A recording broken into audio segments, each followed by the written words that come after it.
इथे मी घेतलेला आहे अर्धा कप बेसन चाळून घ्यायचं, अर्धा कप जाड रवा. आता यामध्ये 1 कप पाणी आपण घालणार आहोत. आता ह्याचं चांगलं असं बॅटर तयार करून घ्यायचं आहे 1 कप पाणी घालून. यानंतर दुसरा कप पाणी आपण ह्यामध्ये घातलं, एकूण 2 कप पाणी आपण ह्यामध्ये मिसळलेलं आहे.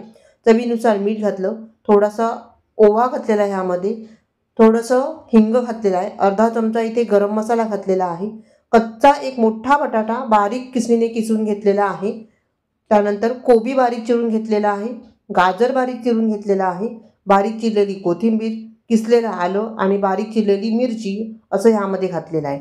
फोडणी करता इथे तेलामध्ये मोहरी घातलेली आहे, जिरं घातलेलं आहे अर्धा चमचा, 1 चमचा सफेद तीळ आणि कढीपत्त्याची पानं. ह्यामध्ये हे बॅटर घालायचं आणि हे बॅटर तवा सोडेपर्यंत घट्ट तयार करून घ्यायचं आहे. आता बघा हे बॅटर मस्त असं घट्ट तयार झालं. एका ट्रेमध्ये आपण ह्याला चांगलं पसरवून घ्यायचं किंवा प्लेटमध्ये आणि थंड करून ह्याची अशी वडी तयार करून घ्यायची आहे. मस्त अशा ह्या वड्या तयार होतात. ह्या वड्यांना मस्त असं शॅलो फ्राय करायचं, चांगलं कुरकुरीत तयार करून घ्यायचं. मस्त असा बटाट्याचा नाश्ता आपला तयार झालेला आहे. रेसिपी आवडली तर लाईक आणि कमेंट करायला मात्र विसरू नका. धन्यवाद.